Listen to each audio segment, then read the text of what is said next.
Bonjour tout le monde. Aujourd'hui dans cette vidéo, nous allons traiter une deuxième chapitre, c'est la décomposition d'un nombre en produit de facteurs premiers. Alors vous devez dans la fin de cette vidéo savoir comment décomposer un nombre en produit de facteurs premiers. Nous avons cette propriété. Alors, si vous avez un entier naturel qui est supérieur strictement à 1, alors dans le cas où n n'est pas premier, alors vous pouvez décomposer cet entier naturel en produit de facteurs premiers.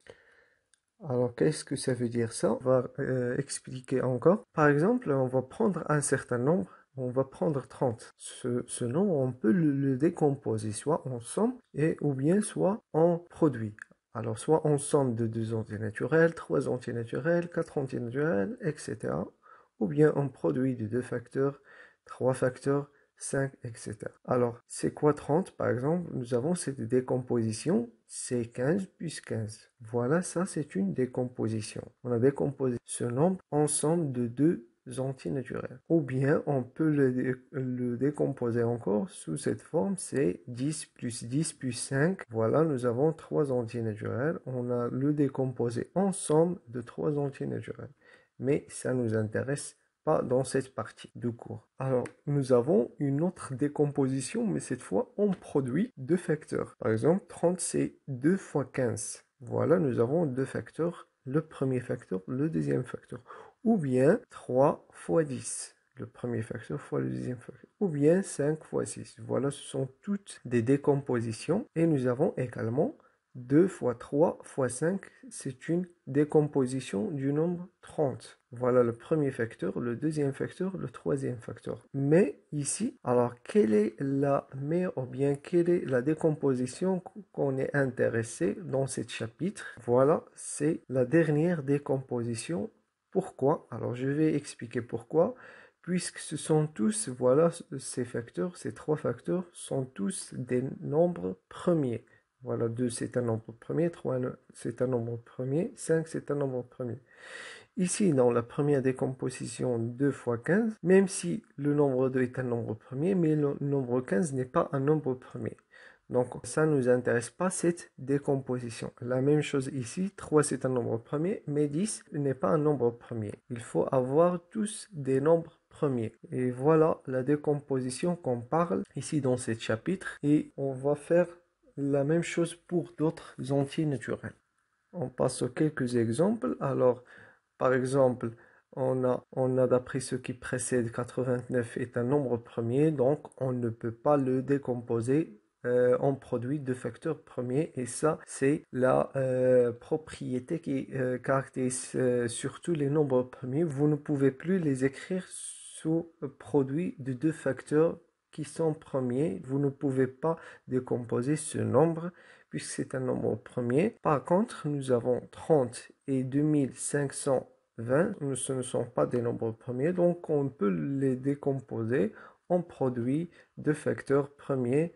Et on a 30 d'après ce qui précède est égal à 2 fois 3 fois 5.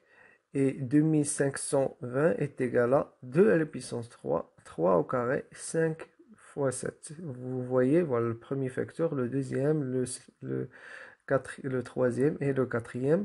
Ce sont tous des nombres premiers. 2 est un nombre premier, 3 également, 5 et 7. Une petite algorithme. Alors, pour décomposer un nombre premier, alors, qu'est-ce que vous faites? On utilise une petite algorithme qui consiste à tester tous les nombres premiers dans un ordre croissant et de vérifier s'ils divisent le nombre n ou non. Alors, pour bien voir ça, je vais donner quelques exemples.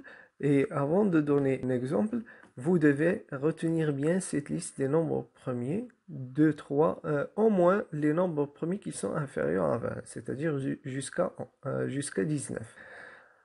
Alors on commence par, ou bien on va considérer le nombre 112, et on va le décomposer. Alors vous allez faire une petite barre comme ceci, à droite de ce nombre, 112. Alors on va commencer par le premier nombre premier, qui est 2. Alors on pose la question, est-ce que 120 est divisible par 2?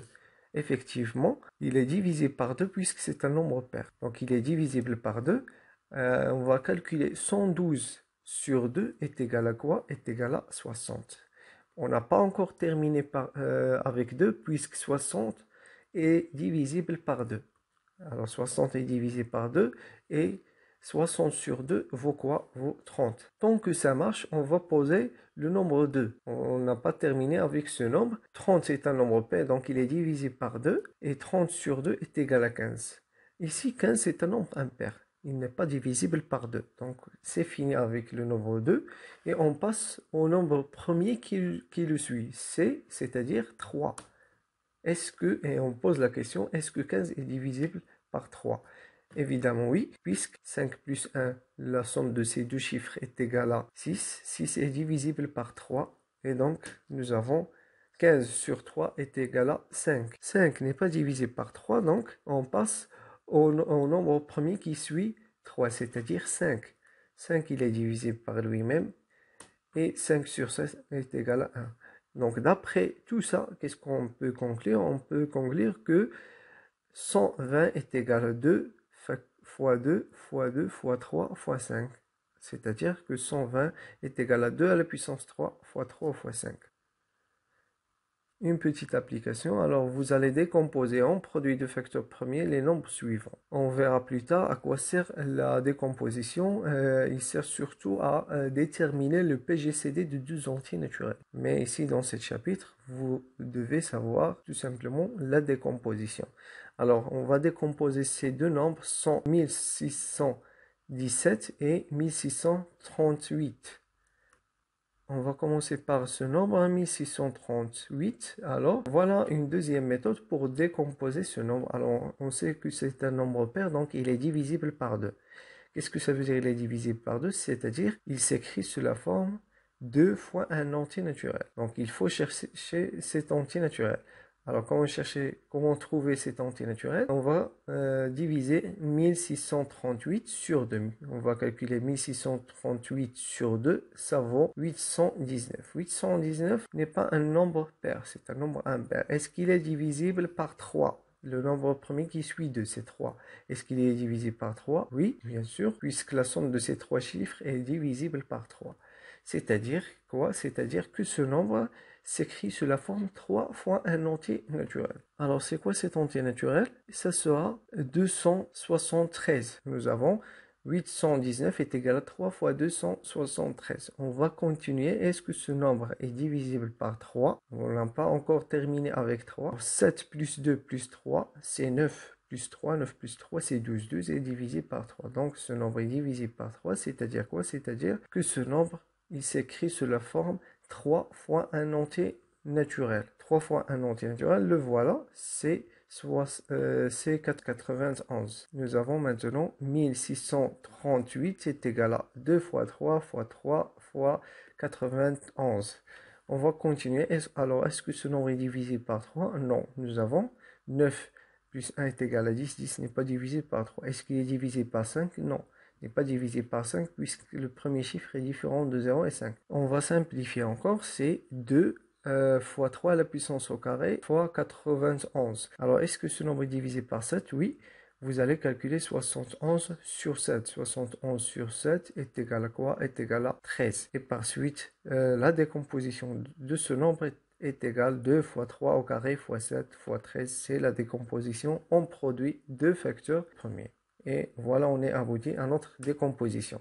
Le deuxième nombre, c'est 1617. Ce nombre n'est pas divisé par 2. Vous pouvez remarquer que ce nombre est divisé par 3, puisque 6 plus 1 plus 1 est égal à 8. 8 plus 7 est égal à 15. 15 est divisé par 3. Alors, nous avons ici 539. Est-ce que ce nombre est divisé par 3? Alors, tant que ça marche le nombre 3, on va le tester. Alors, est-ce que 539 est divisible par 3? Non. Alors, vous voyez que ici, vous avez trois chiffres. La somme de ces trois chiffres, 9 plus 5, c'est 14. 14 plus 3, c'est 17. 17 n'est pas divisé par 3. Donc, on passe au nombre premier qui suit 3, c'est-à-dire 5. Ce nombre n'est pas divisé par 5. Nous avons ici 9, différent de 0 et 5. On passe au nombre premier qui suit 5, c'est-à-dire 7. Est-ce que ce nombre est divisé par 7? Vous allez utiliser votre calculatrice. Vous allez calculer 539 sur 7. Et vous allez trouver que ce nombre est divisé par 7, puisque 539 sur 7 est égal à 77. 77, et donc nous avons 7 fois 77 est égal à 539. Alors nous avons 3 fois 7 fois 77. Est-ce que ce nombre est divisible par 7? Oui, encore, il est divisible par 7. C'est 7 fois 11, ça c'est très simple. Et enfin, on est abouti à notre décomposition de ce nombre, c'est-à-dire 3 fois 7 au carré fois 11. Et voilà, c'est fini pour cette séance. Dans la prochaine vidéo, vous allez voir l'utilité de la décomposition en produit de facteurs premiers pour déterminer le PGCD de deux entiers naturels. J'espère que vous avez compris et à la prochaine séquence.